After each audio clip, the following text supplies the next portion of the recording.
What's going on, everybody? Welcome to the Week 11 NFL First Look video here on Sharp Sports Network. I'm your host, Joe Bewer, and I'm going to be breaking down some of my favorite plays at this point in the week for this upcoming Week 11 NFL main slate. Before we do that, just want to be transparent as possible. Last night, we got torched by that showdown slate on Monday night. It did not go as planned. Seahawks and 49ers. The defenses pretty much dominated the entire game. Kendrick Bourne had a great game. Deebo Samuel had a great game. But we were rostering Emmanuel Sanders and Tyler Lockett, and both of them got injured. So it was just bad luck. Otherwise, we probably would have cashed with those players still playing. But nonetheless, that is the first showdown we've lost in like the past 6 or 7. So we are going to jump into this main slate here, which we are still flawless on main slate. So, looking over here, there are 3 to 4 games that I really think are going to stand out as games that I really want to target. Games with high totals that I really think are just going to be very competitive. So, the first game off the bat that a lot of people are going to target are the Houston Texans against the Ravens. Lamar Jackson is going to be going up against Deshaun Watson. It's projected to be a really close game. Over-under set at around 50. Then you have New Orleans at Tampa Bay. Tampa Bay's pass defense is quite terrible. Drew Brees posted up a dud last week, and his price only rose $200, so this might be a solid spot to buy on Drew Brees.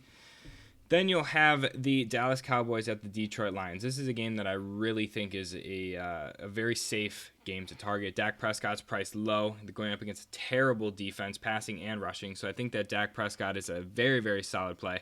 And then I think for GPP purposes, the Atlanta Falcons and the Carolina Panthers is a great spot to target, especially from the side of Carolina. So let's jump into a few of my favorite plays. My favorite play so far this week is going to be Dak Prescott going up against 20th ranked offense or defense in the 30th overall ranked defense in total yards given. Dak Prescott's put on a show recently and only has 6,700. I think this is an incredible matchup for Dak Prescott. He gets a matchup against a terrible team going up against the Lions. If Matthew Stafford plays, I like this game even more because it's going to stay more competitive.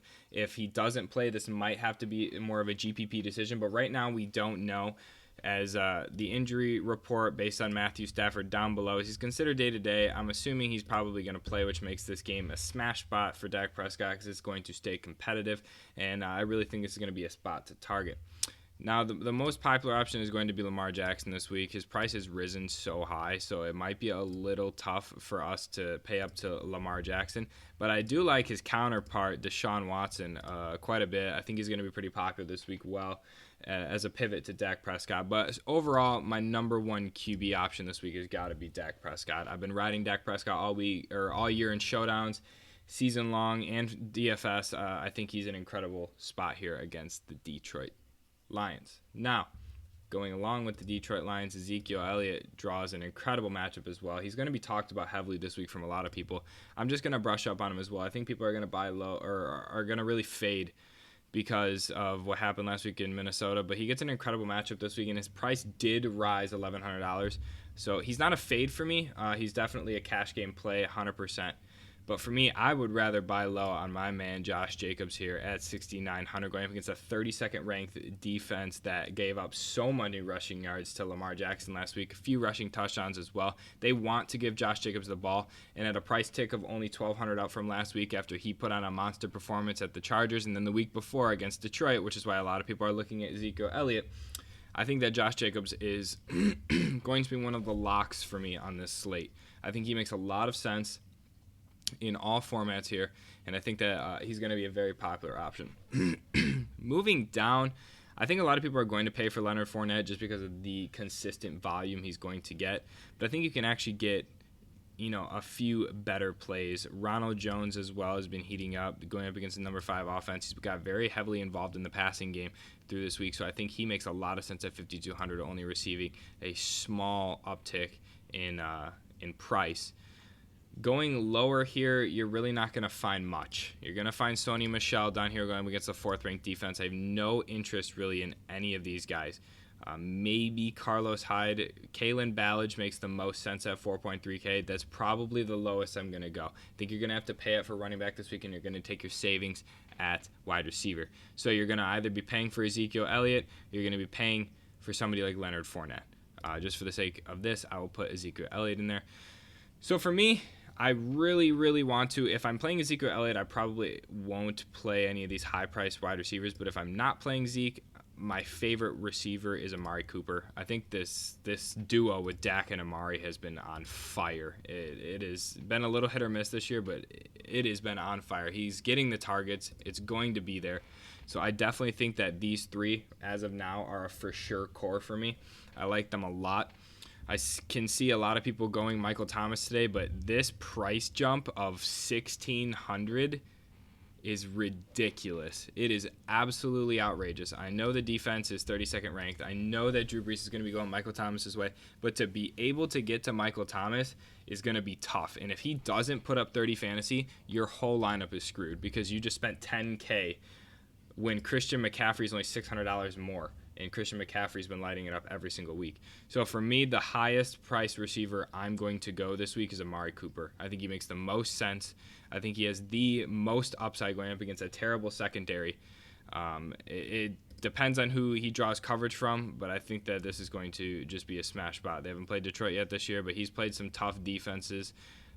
Minnesota gives up the third least points to quarterbacks in the league, so he drew some heavy coverage this week against Minnesota, and he still put up 34 DraftKings points. He's finding a way to get open, so that's exactly what I want in a wide receiver. Now we're going to have to dig a little deep here for some of these secondary plays in value. So a lot of people are going to try and dive back to Christian Kirk. This San Francisco defense, this whole game is just a full fade. It's going to be really tough, but I do want to buy low on Marquise Brown here going up against the 29th ranked passing defense. Lamar Jackson is going to be forced to throw this week, and I think that Hollywood Brown makes a lot of sense. At 56K, 5.6K, his price only rose $500 after putting up 80 yards and a touchdown last week. That is a super buy low spot for me. And then as far as this Carolina game, this is where I would get into some more of the GPP plays. I like Curtis Samuel going up against the Atlanta offense, who ranks top in the league in one of the worst passing defenses. They give up the most points. They're just all over the place. And then I think you can also buy low on somebody like Mohamed Sanu. He's been getting a lot of targets as well. But for me, I'm most likely going to stay with Dak and Amari. I think that makes the most sense going into this week. And moving around from there and finding some value. There's definitely value. Like I said, if Adam Thielen misses, Olabisi Johnson becomes into play. But for right now, I'm probably going to want to stay in this range. I like Curtis Samuel. Love Tyrell Williams this week. He makes a lot of sense going up against the Cincinnati Bengals. The way you're going to be able to get down is by paying for a low-tier defense. The lowest I'm probably going to go this week, I expect Arizona to actually be somewhat popular. San Francisco doesn't like to put on a lot of points, but I would expect somebody like maybe the Redskins defense to be pretty popular this week. They were popular last week at 1.8K. They put up 2 fantasy points. These are really all you needed, but they're going up against a New York Jets team that is also quite terrible. So I don't mind the Redskins D, but my choice this week would probably be the Buffalo Bills. I feel like they're going to be the most popular this week. Now, tight end is going to be an interesting option. If Kittle misses, I like Ross Dwelly again. I do like Mark Andrews again from last week. He was pretty solid. If Austin Hooper misses, you get to pin up some of those other quarterbacks or other tight ends. But for me, I like Dallas Goedert a lot. I like Irv Smith quite a bit. But for me, I still like Dwelly. I'm not. It's very, very interesting to see if George Kittle plays. He's inactive in Monday's game. I assume he'll be ready to go. So like I said, you're going to have to kind of dive down for somebody maybe like Kyle Rudolph or maybe like O.J. Howard, T.J. Hawkinson, who got quite a bit of targets last week. He makes a lot of sense down low. I really like these guys. Ross Dwelly makes a lot of sense at 3.4K if he ends up missing. Ryan Griffin makes a lot of sense right now with Chase Herndon still out, so you're left with 5.4K, giving yourself a ton of space. So like I said, you can play somebody like Leonard Fournette, which I have no issue at all going because the 15th ranked rushing defense, somebody who's going to guarantee you these targets. You can even probably muscle in Zeke if you wanted to. So for me, like I said, the core for me this week is Dak Prescott, Josh Jacobs, and Amari Cooper. I like Hollywood Brown as a value play. I love Ryan Griffin this week. They make a lot of sense going up against Washington. It's an just awful team.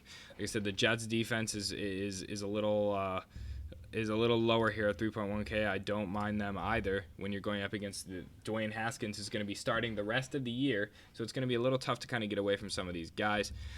So when it comes to flex position, I'm not really trying to work up to any of these guys. I'm not prioritizing Christian McCaffrey this week. He's a very fine play. He's going to make it on the cheat sheet, that's for sure. But I do like Leonard Fournette here. I really like Leonard Fournette. I like Josh Jacobs. I love Ezekiel Elliott. I like these guys. With 4.6K left, you can make it work. Devontae Parker, incredible last week. DJ Chark's going to be popular if D.D. Westbrook misses. Danny Amendola, Auden Tate, all these guys are receiving plenty of targets. Now let's jump over here to FanDuel, run through kind of the same thing. The pricing is a little bit interesting here. You have Dak Prescott priced pretty appropriately at 8.1K.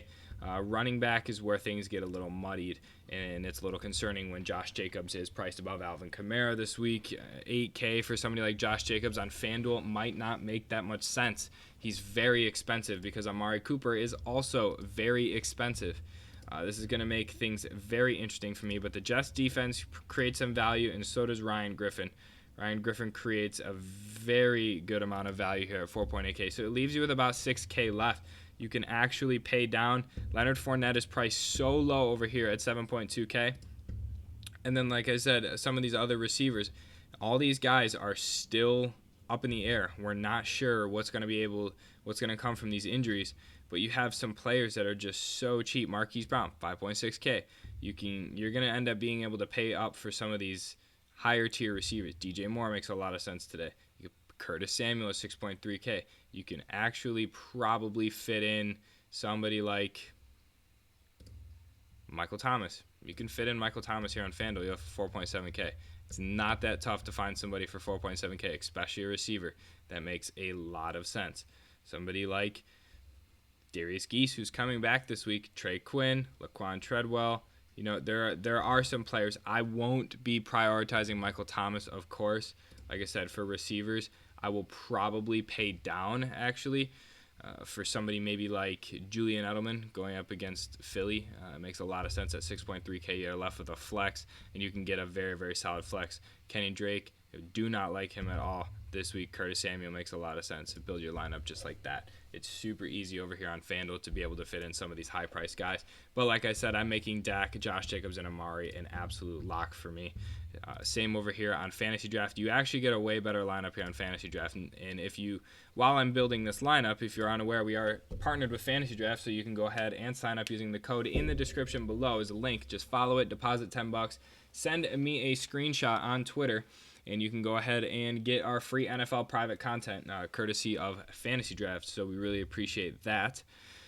So I'm going to load up Josh Jacobs, Fournette, and Amari Cooper is priced super low here on Fantasy Draft. And then I'm going to put in Marquise Brown. I think this is a great matchup for Marquise Brown. If I can grab him. Marquise Brown.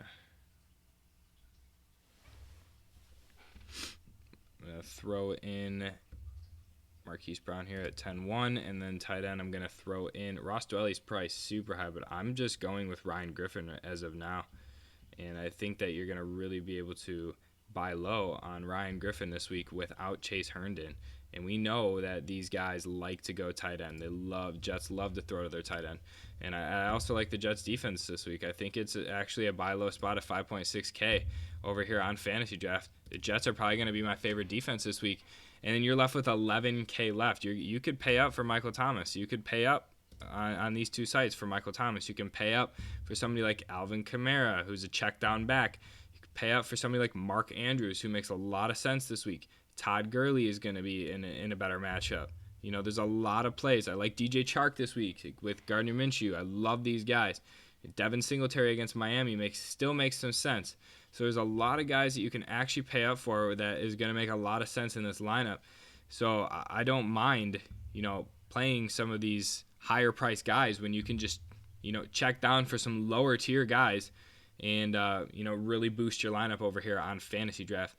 Christian McCaffrey's a little out of play here on fantasy draft for me, but like I said, Julian Edelman makes a lot of sense. You left a 9.4K left, and you pencil in somebody like James White, Zach Ertz, Auden Tate, Cole Beasley. You're left with so many options over here on fantasy draft. So with that being said, just a first look for me, not too heavy on the research, but I am very, very heavy on Dak Prescott and Amari Cooper. I think this is a great matchup against Detroit. I love Ezekiel Elliott this week. Love Leonard Fournette, but Josh Jacobs is my true favorite running back this week going up against Cincinnati. I think Oakland is a great spot. We saw what's happened to them when they were faced with a true back. So I think Josh Jacobs is going to absolutely have a field day. And I think a lot of people are going to ignore his low price tag and pay up for somebody like Ezekiel Elliott, because that's where the field seems to be going right now at this time. So with that being said, good luck to everybody. If you are not a member, if you are, make sure to check out the cheat sheets and stuff for this weekend. And then I will see you guys on Thursday, Showdown Day.